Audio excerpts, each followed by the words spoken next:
Yeah, I admit it. I was a little nervous going with an extra large 3D printer for my very first attempt at 3D printing. Well, look at this, and this one just finished. So we have the Superman Slim.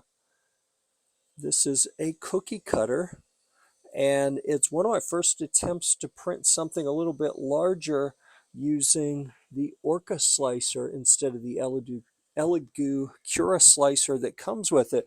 Normally you have to print off of this USB stick, but we have a wireless antenna here. So with the Orca slicer, you can actually send the files remotely via Wi-Fi. See, little John likes it. Here is where the filament sits up top. I actually made this tool holder as well. And then all of these things I made in the last day and a half since I set it up.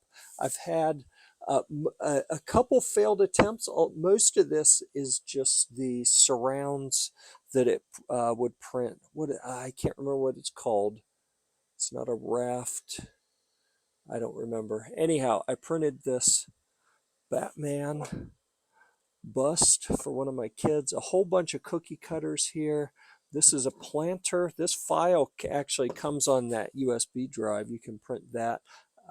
This is a guitar pick holder, a guitar knob puller, some knobs with the little custom tops, some guitar strap locks.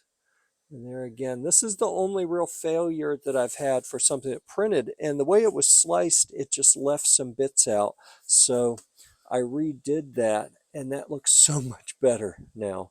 Yeah, overall, I was super nervous making this my very first 3D printer, but it's working out really well.